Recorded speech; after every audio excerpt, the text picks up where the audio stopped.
Alright, here's the practice quiz I put together for y'all to look at, covering pretty much all the basics of limits that we've covered so far. First questions are limits based on a graph. These, in my opinion, are the easiest because there's really no arithmetic or thinking to do with it other than analyzing the graph. First one, limit as x approaches negative 2. I'm going to look at negative 2, which is right here. And as we approach negative 2, that means we have to look at both sides, left side and right side. Even though there is a hole there, they are both approaching that hole, which is at a y-coordinate of 1. So the answer to number 1 is 1. Number 2, as x approaches 2 from the left, so let me move over here. Whoa, that's not what I wanted. There we go. As we approach 2 from the left side of 2 is up here, and that is approaching that hole, which is at a y-coordinate of 3. Number 3, the right side of 2. X approaches 2 from the right. The right side is down here at negative 2. And for number 4, as x approaches 2, we can do this one of two ways. The first way is to look at the graph and tell that left and right sides do not meet. So the answer is does not exist. Or you could even answer that part without even looking at the graph, because in numbers 2 and 3, we can see that left side and right side gave me two different answers. And so based on those two, I can conclude that number 4, limit as we approach 2, does not exist. Let's look at 4 from the right side. So let's go over here to 4. X approaches 4 from the right. This one, you could say does not exist because it's not approaching a specific number. It's going down forever. However, I did in the directions say for limits that do not exist, specify with infinity or negative infinity if possible. And we can do that here. This graph is going down on the right side of 4, so we will be a little bit more specific and say that it is approaching negative infinity. 4 from the left side of 4 is going up forever, so that is a does not exist case. However, we can be a little bit more specific and say it is going up towards infinity. As x approaches 4, left and right sides are going to different places, so that one does not exist. And f of 2, this one's not a limit. Now we're looking specifically when x equals 2. So if I go back to x equals 2, whoa, not what I wanted. If I go back to x equals 2, I'm looking for where my graph actually exists, and there is a filled in point right there, and at x equals 2, my graph is actually filled in at negative 2. So the answer to number 8 is negative 2. See, moving on to the more difficult limits where you actually have to do some work. Number 9, as you approach 5, with every limit you want to plug in your number first. And so if I plug in 5 here, I get 5 squared, which is 25, minus 7 times 5, which is minus 35, plus 10, over 25 minus 25. And when I plug that in, I get 0 divided by 0. And anytime you get 0 divided by 0, for now, that means do more work or something should cancel. So we need to work until we cancel something. 0 divided by 0 is an indeterminate form. And indeterminate means, looking at 0 over 0 means we don't know the answer. So I now need to see what I can do. And this one factors quite nicely. My denominator is the easy one. I'm going to go ahead and do that one. It's a difference of squares. Whoops. That's x plus 5, x minus 5. My numerator factors to x, and factors of 10 that add up to 7 would be 5 and 2. And we will subtract both of those. Then I can cancel the x minus 5's, which will leave me with x minus 2 over x plus 5. And it's after that canceling step that you revisit the limit, and I try to plug in 5 once again. And if I plug in 5 here, I get 5 minus 2, which is 3, over 5 plus 5, which is 10, and there's your answer. Number 10, as x is approaching infinity. If x is approaching infinity, that means it's asking you for horizontal asymptotes. If it's a nice one like this where you have polynomials on top and bottom, you can simply look at the degree on top and bottom. My degrees are equal. Watch out, I put the x cubed in the end on this one, which means you will divide the leading coefficients, which are 2 and negative 4. So the answer is 2 divided by negative 4, or negative 1/2. Now that's the easy way. If you forget those rules, the mathy way of doing this, according to the Math League of America, is you look at numerator and denominator, and you find the high power of x in all of that, and in this case, that would be x cubed. So if I look at my numerator and denominator, my high power of x is x cubed, so I'm going to divide everything by x cubed, divide by x cubed, divide by x cubed, divide by x cubed, and reduce, which will give me, let's see, x cubed over x cubed will cancel, so that's going to be 2 minus 5 over x cubed, all over x squared over x cubed will reduce to 3 over x. 4x cubed over x cubed would be minus 4. And now if I plug in infinity, any number divided by infinity is going to approach 0, so this is going to be 2 minus 5 over infinity would be 0 over 0 minus 3 over infinity is 0 minus 4, and 2 over negative 4 does reduce to negative 1/2. So they both get you the same answer. It is a little bit easier to simply look at the degrees on top and bottom, but there's how you work it out if you happen to forget those rules. See, number 11, x approaches 2 from the right. Even though it is a right-sided limit, we still are going to just plug in 2. So 3 times 2 plus 1 is 7. Over 2 minus 2 is 0. And if you ever get a number divided by 0, that means your answer is going to be one of 3 options: infinity, negative infinity, or does not exist. And we have to figure out which one of those 3 it is. And the way we figure that out is, in this case, it's a one-sided limit. I want to know what's happening just to the right side of 2, so I'm going to plug in a number just to the right side of 2. So I'm going to test with maybe x equals, and I like to stay very close. I'm going to plug in 2.1. If I plug in 2.1, 3 times 2.1 plus 1, my numerator is going to be something positive. 2.1 minus 2 is also positive. A positive divided by positive is positive, which means this thing will be approaching positive infinity.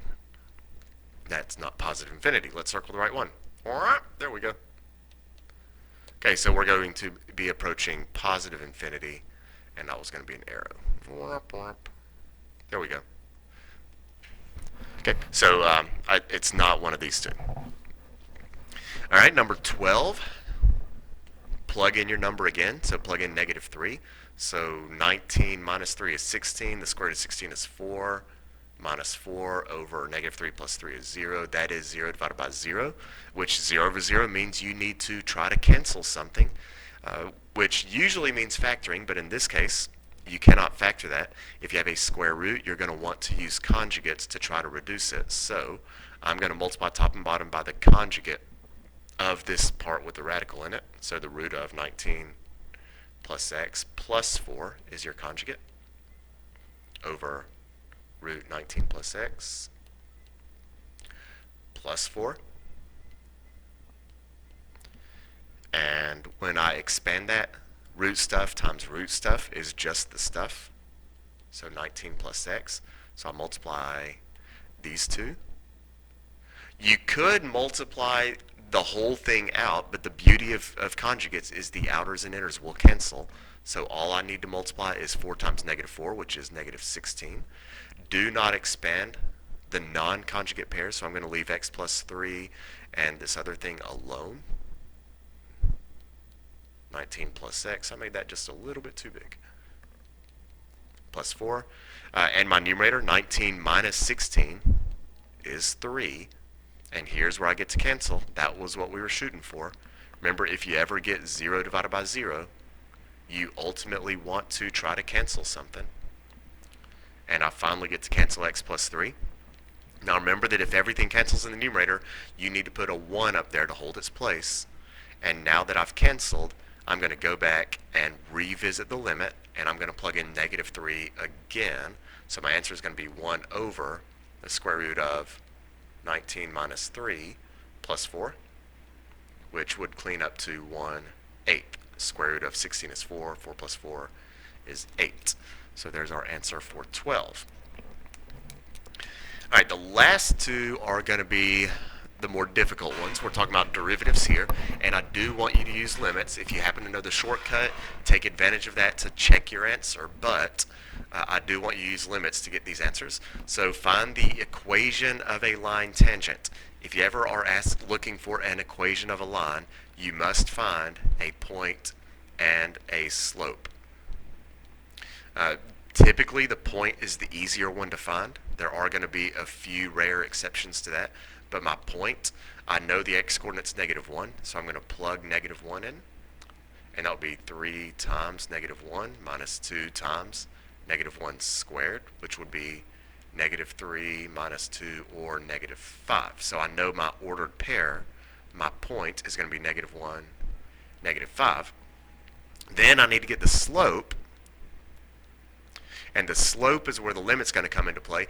If I know the point of tangency, I know I'm looking for the tangent at x equals -1, I like to use the slope formula, the limit as x approaches a, f of x minus f of a over x minus a. If I know the point of tangency, I think that's the easier one, so that's what I'm going to use here. So my slope is going to be the limit as x approaches, my point of tangency is -1, so f of x minus f of -1 over x minus -1. And then we'll clean that up. F of x, let's see, here's what I want. I know that f of x is 3x squared minus 2x, so I'll plug that in. So 3x squared minus 2x, 3x minus 2x squared. Whoops. Minus f of -1, and I just found f of -1 up here when I got my y coordinate, so minus -5 all over x minus -1 or x plus 1. And I'm going to clean that up a little bit. I like my x's to be in descending order, so that's going to be -2x squared plus 3x, and minus -5 is plus 5. All that's over x plus 1. And if I plug in -1 right now, I should get 0 over 0. If I don't, that means I've messed up. So -2 times -1 squared is -2. 3 times -1 is -3 plus 5 over -1 plus 1 is 0 divided by 0. So that's what I was looking for. So that kind of confirms, or it doesn't confirm, but at least is a good indication that you've done things correctly. And since I got 0 over 0, that means I want to try to reduce this by canceling, and I want to factor this one. I don't like having a negative x squared, so I'm going to factor out that negative and make it positive 2x squared minus 3x minus 5 all over x plus 1. Then I can factor 2x squared minus 3x minus 5. If you have a hard time factoring, remember that something is supposed to cancel, and since I have an x plus 1 in the denominator, that means that I should have an x plus 1 in the numerator. And so the other term of x times 2x would give me my 2x squared. 1 times a -5 would give me -5. And just to double check it's factored correctly, x times -5 is -5x.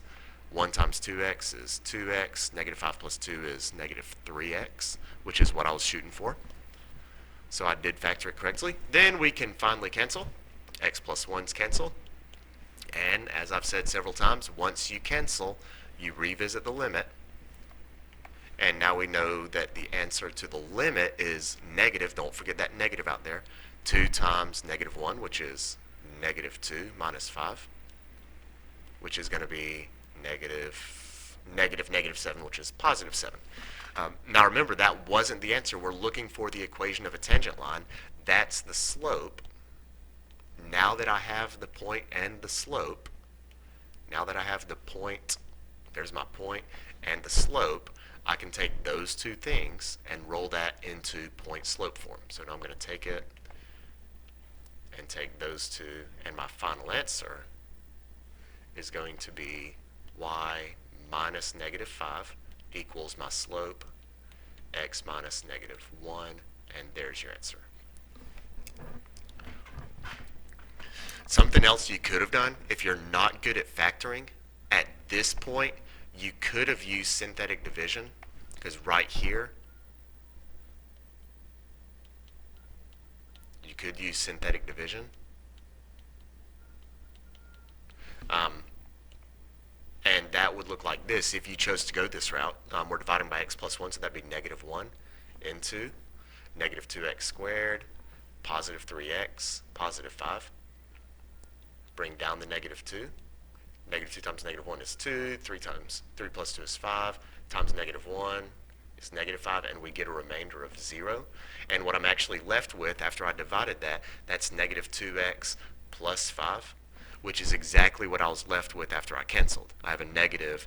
If I distribute that negative through, it would be negative 2x plus 5. So honestly, I think the synthetic division is a little bit quicker. I would have done that, but I have a feeling most of y'all would try to factor, so that's why I factored it first. But do keep in mind that synthetic division is an option on that one. All right, last one. A generic find the derivative problem.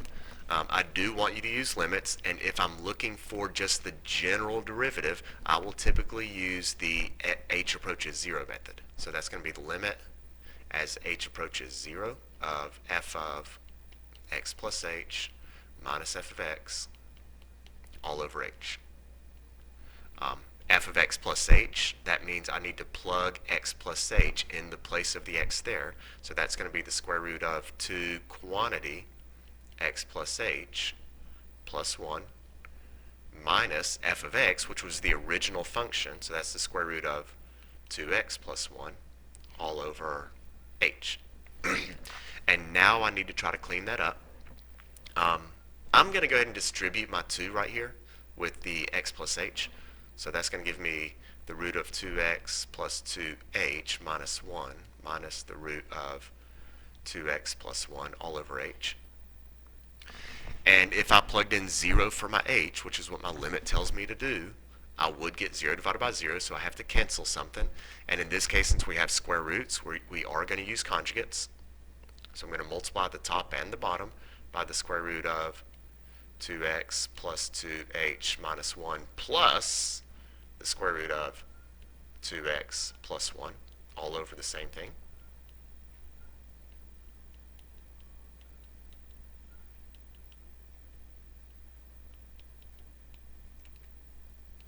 And then when we multiply that out, remember with conjugates you only have to do the first and the last. So root 2x plus h, 2h, that times that is going to be 2x plus 2h minus 1 minus root 2x plus 1 times root 2x plus 1 is 2x plus 1.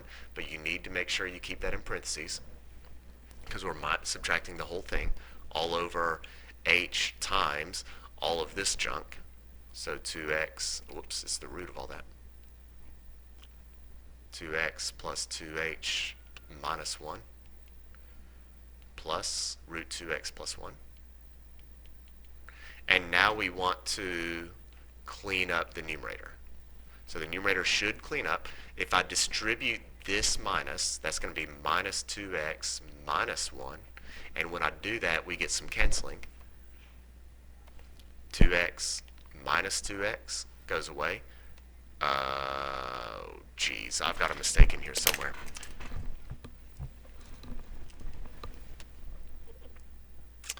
Crap. My 1s should cancel. If you remember, when you're doing these things, everything without an h should cancel. So I have made a sign error somewhere in here, and I think I found it. Yeah, here it is. It was plus 1 right here. I accidentally changed it to minus 1. So there's my mistake. And so I'm kind of glad I made the mistake because that's something you can look for to know if you have done the limit correctly. It should be plus 1 right here and plus 1 right there. All right, so when I make that sign error correction, now I do see that plus 1 minus 1, those now cancel. And if you look at what's left, I'm trying to save some time from having to rewrite it all. Actually, I'll pause it and rewrite it. There we go. If you look at what's left, now I can finally cancel the h on top with the h on bottom. And once you cancel, that's when you revisit the limit. And now I'm going to see what happens when I plug in 0 for h. And when I plug in 0 for h, I'm going to be left with a 2 in the numerator over the square root of 2x plus 0 minus 1 plus the square root of 2x plus 1. I made another sign error somewhere. Oh, that's supposed to be a plus 1. Okay. That sign error that I made earlier is carrying on way too long. There we go. So that should be plus. Which would be root 2x plus 1 plus root 2x plus 1. That's actually going to be 2 of those square roots of 2x plus 1. And then actually, I didn't see this coming. I can actually cancel that 2 with that 2. And finally, we are left with, let me shrink this up. I said shrink this up. There we go. Finally, we're left with an answer of 1 over the square root of 2x plus 1. Wow, that took quite a while. And it doesn't help that I made some sign errors in there. So be careful with your work. There are the answers to that practice quiz.